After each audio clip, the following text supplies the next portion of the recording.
আসসালামু আলাইকুম, ফারনাজ ব্লগে সবাইকে স্বাগতম। সবাইকে জানাচ্ছি আগাম নববর্ষের শুভেচ্ছা।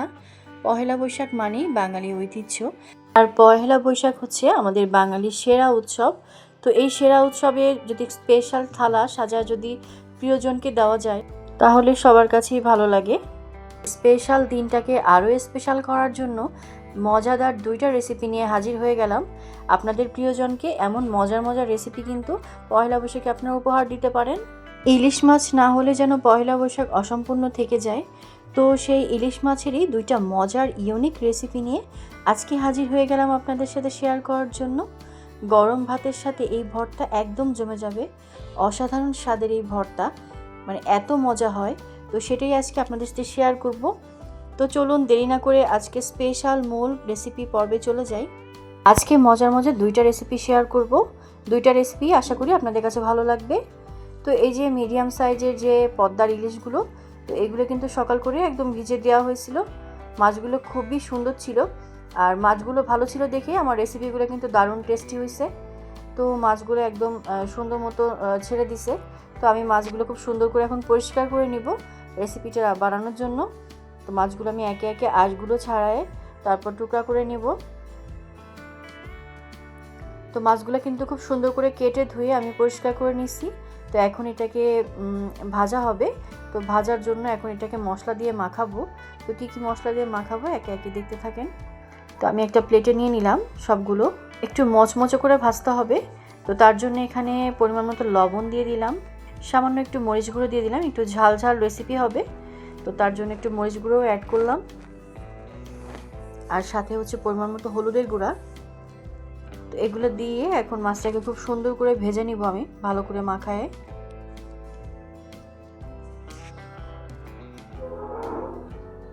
তো এবার একে একে সুন্দর করে মাখায় নিচ্ছি যাতে ভালোভাবে সবগুলোর গায়ে মশলা লেগে যায়। তো এই জন্য আঙুল দিয়ে দিয়ে খুব সুন্দর করে মিশায় দিচ্ছি যাতে প্রত্যেকটা পিসে সুন্দর মতো মশলাগুলো লেগে যায় একে একে।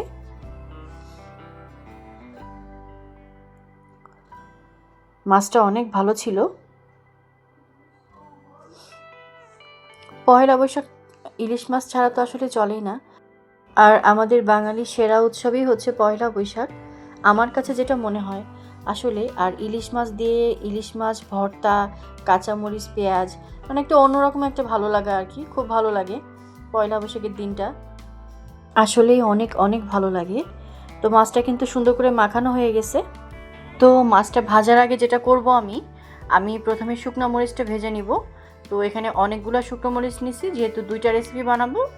তো এই জন্য একটু বেশি পরিমাণ, একটু ঝাল বেশি দিব দেখে একটু বেশি পরিমাণ দিছি। সবাই কম বেশি দিবেন যার যেরকম ইচ্ছা। তো এখানে অনেকগুলো শুকনো মরিচ নিয়ে নিলাম। তেলের মধ্যে আগে নরম জালে খুব সুন্দর করে ভেজে নিব। চুলার আঁচটা কিন্তু এই পর্যায়ে মিডিয়াম থাকবে, খুব বেশি জোরে থাকবে না, একদম মিডিয়াম টু লো। কারণ মরিচগুলো না হলে খুব সুন্দর মতো ভাজা হবে না, আর খেতে কিন্তু ভালো লাগবে না, কালারটা একদম বেশি কালার হয়ে যাবে। তো একদম মিডিয়াম আছে, লো আছে, আমি মরিচগুলোকে একদম ভেজে নিব। দেখতে পাচ্ছেন কি সুন্দর লাল লাল রয়েছে একদম। তো আস্তে আস্তে আমি নেড়ে চেড়ে মরিচগুলো খুব সুন্দর করে ভেজে নিব। তো মরিচগুলো কিন্তু প্রায় ভাজা হয়ে গেছে। তো এখন আমি আস্তে আস্তে একটা বাটিতে তুলে নিব মরিচগুলো। রান্নাটা কিন্তু আজকে রেসিপিগুলো কিন্তু আমি সরিষার তেল দিয়েই করতেছি। সরিষার তেল দিয়ে করলে কিন্তু স্বাদ হবে বেশি। অবশ্যই চেষ্টা করবেন সরিষার তেল দিয়ে করার। তো আমি এখন একে একে ওই তেলের মধ্যেই মাছগুলো দিয়ে দিব একে একে সুন্দর করে ভাজার জন্য। মাছটাও কিন্তু মিডিয়াম আঁচেই ভাজতে হবে, খুব বেশি জোরে জাল দিব না। প্রথমে জাল একটু জোরে দিছিলাম, চুলার আঁচটা একটু জোরে ছিল, তারপর কমাই দিছি। মিডিয়াম আছে, মাছটা সুন্দর করে একদম মচমচে করে ভাজতে হবে। আমি এপিট ওপিট উল্টে দিচ্ছি, দিয়ে দিয়ে সুন্দর করে মচমচা করে একদম ভেজে নিচ্ছি মাছগুলো। দেখেই বুঝতে পারতেছেন কতটা সুন্দর হয়েছে, খুবই মুচমুচে হয়েছিল একদম মাছগুলো, লাল লাল করে খুব সুন্দর করে ভেজে নিছি। তো একে একে আমি সবগুলো মাছ ওদিকে ভাজতেছি আর এদিকে আমি কাটাকাটিগুলো করে নিই। তো অনেকটা পেঁয়াজ লাগবে, তো একে একে আমি সবগুলো পেঁয়াজ কেটে নিচ্ছি। পেঁয়াজগুলো যত সম্ভব মিহি কুচি করে কাটতে হবে, তাহলে খেতে কিন্তু ভালো লাগবে বেশি। তো একে একে আমি মিহি কুচি করে পেঁয়াজগুলো কেটে নিব। তো একে একে সবগুলোই কেটে নিচ্ছে একদম মিহি কুচি করে। যত সম্ভব হয় মিহি কুচি করে কাটবেন সব পেঁয়াজগুলো, তাহলে কিন্তু রেসিপিগুলো খেতে ভালো লাগবে। তো ভিডিও দেখতে দেখতে যারা এই পর্যায়ে চলে আসছেন, এখন একটা লাইক দিতে ভুলে গেছেন, অবশ্যই একটা লাইক দিয়ে কিন্তু পাশে থাকবেন। তো এরই মধ্যে কিন্তু একে একে প্রায় আমার সবগুলো পেঁয়াজই কাটা হয়ে গেছে। সব কিছু দেখাতে গেলে ভিডিওটা অনেক বড় হয়ে যাবে, তো আমি কিন্তু একটু স্কিপ করে টেনে টেনে দিচ্ছি যাতে একটু ভিডিওটা ছোট থাকে। তো দেখতেই পাচ্ছেন অনেকটা পেঁয়াজ কেটে নিছি। পেঁয়াজ যত বেশি হবে রেসিপিটা খেতে কিন্তু ততটা ভালো লাগবে, আর যত বেশি মিহি কুচি করে কাটা হবে তত বেশি ভালো লাগবে। তো আমি যতটা পারতেছি মিহি কুচি করে একে একে সবগুলো কেটে নিলাম, একটা বাটিতে তুলে নিচ্ছি। তো অনেকগুলো ধনেপাতা লাগবে, রেসিপি দুইটার জন্যই ধনেপাতা লাগবে, তো একবার আমি বেশি করে কুচি করে নিচ্ছি। ধনেপাতাগুলোও কিন্তু একদম মিহি কুচি করে কাটতে হবে। তো একে একে আমি চেষ্টা করতেছি মিহি কুচি করে একদম কেটে নিতে, যতটা সম্ভব হয়।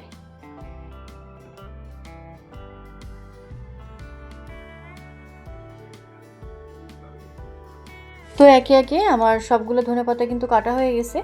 তো দেখতেই পাচ্ছেন একদম মিহি কুচি করে আমি ধনেপাতাগুলো কেটে নিছি। তো আমার পেঁয়াজ, ধনিয়া পাতা, তারপর হচ্ছে মরিচ সব রেডি। এদিকে মাছও কিন্তু একদম ভাজা হয়ে গেছে খুব সুন্দর মতো। তো সব কিছু এখন রেডি, আমি পরবর্তী রেসিপিতে চলে যাচ্ছি। তো মাছের কাঁটাগুলো বেছে নিতে হবে, আর মাছের কাঁটাগুলো বাছতে বাছতে এদিকে আমি পেঁয়াজটা ভাজতে দিয়ে দিলাম। পেঁয়াজটা ভাজতে অনেক সময় লাগে যেহেতু অনেকটা পেঁয়াজ। তো পেঁয়াজটা ভাজা হবে আর ওদিক দিয়ে আমি মাছের কাঁটাগুলো একে একে বেছে নিব।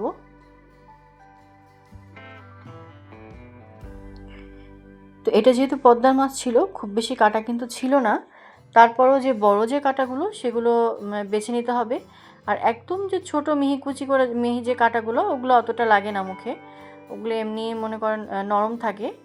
তো তার যে বড় বড় যে কাঁটাগুলো দেখতে পাচ্ছেন, আমি যে বড় বড়গুলো একদম বেছে নিচ্ছি খুব সুন্দর করে। তো একে একে সবগুলো মাছ আমি এরকম করে বেছে নেব কাঁটাগুলো। তো একে একে কিন্তু আমি সবগুলো মাছের কাঁটা বেছে নিচ্ছি।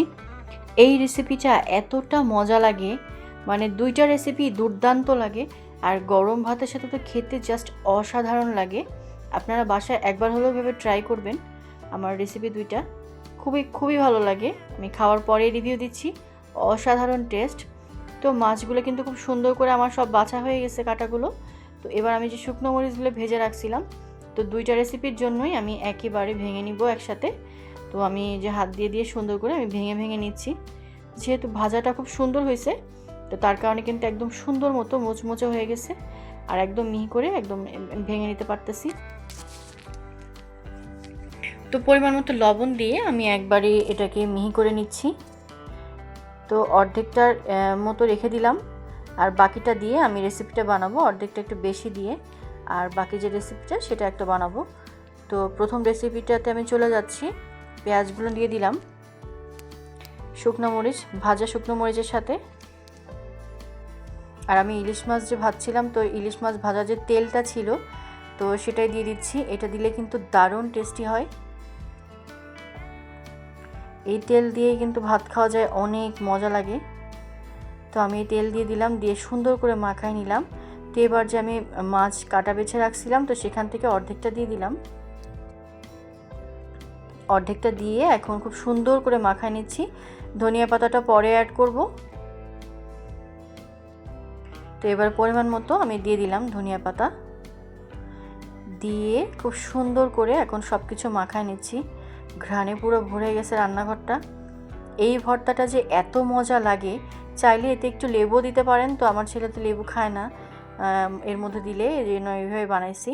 এর মধ্যে একটু লেবুর রস দিলে, এক টুকরো স্লাইস লেবুর রস দিলে কিন্তু দারুণ মজা হয়, আরও একটা রেসিপি হয়ে যাবে অসম্ভব মজা। তো আমার প্রথম রেসিপিটা কিন্তু কমপ্লিট। তো পরবর্তী রেসিপি, এই যে আমি পেঁয়াজ ভেজে নিয়েছিলাম, তো ভাজা পেঁয়াজের মধ্যে আমি যে শুকনো মরিচের গুঁড়াটা রেখে দিয়েছিলাম সেটা দিয়ে দিলাম, একটু নেড়েচেড়ে মিশিয়ে তারপর মাছগুলো দিয়ে দিলাম, কাটা বাছা মাছগুলো দিয়ে এখন সুন্দর করে মিশিয়ে নিব।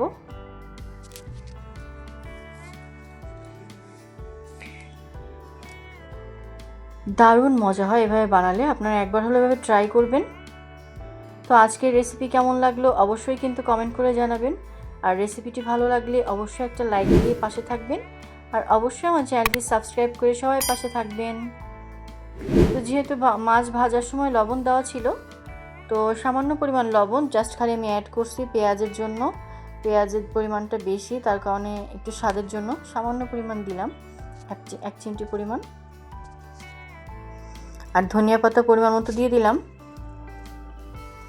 একটু বেশি পরিমাণ। তো এইভাবে এবার নেড়েচেড়ে নরম জলে, এই পর্যায়ে চুলার আঁচটা কিন্তু একদম মিডিয়াম টু লো, নরম আছে, খুব সুন্দরভাবে ভাজতে হবে। কিছুক্ষণ ভাজার পরে কিন্তু কমপ্লিট। তারপর আমি পরবর্তী স্টেপে যাব, এটাকে আমি কিভাবে সাজাবো, ডেকোরেশন করব। প্রত্যেকটা রান্নার ডেকোরেশনটা কিন্তু আসল সৌন্দর্য। রান্না যখন সুন্দর হয়, রান্না যেমন সুন্দর হয়, ডেকোরেশনটাও যদি সুন্দর হয়, খেতেও কিন্তু আলহামদুলিল্লাহ অনেক ভালো লাগে, দেখতেও ভালো লাগে। তো আমি যে লেজ আর মাথাটা আলাদা রাখছিলাম, এটা কিন্তু আমি দেই নাই, তো এটা আমি দেখতেই পাচ্ছেন কিভাবে দিছি। তো আমি এখন একটা মাছের শেপ দিয়ে নিব। তো আস্তে আস্তে এই যে আমি সুন্দর করে ভাজা মাছটাকে, এই যে মাথাটা লেজটা দিয়ে তারপর মাঝখানে যে রেডি করছিলাম রেসিপিটা, তো সেটা দিয়ে দিলাম, দিয়ে এখন সুন্দর করে একটা মাছের মতো করে নিলাম। দেখতেই পাচ্ছেন পুরো আস্ত মাছের মতো দেখাচ্ছে, দেখতে কিন্তু দারুণ লাগতেছিল। ক্যামেরায় কতটা সুন্দর লাগতেছে আমি জানি না, এভাবে কিন্তু দেখতেও ভালো লাগে। আর এই ভর্তাটা যে এত মজা লাগে মানে কি বলবো, অসম্ভব মজা। কোনো বাটাবাটির ঝামেলা নেই, বাটাবাটির ঝামেলা ছাড়াই কিন্তু 2টা রেসিপি আজকে আপনাদের সাথে শেয়ার করলাম। আশা করি আজকে 2টা রেসিপি আপনাদের কাছে ভালো লাগছে আর দারুণ লোভনীয়, আর খেতেও কিন্তু দুর্দান্ত, অসাধারণ।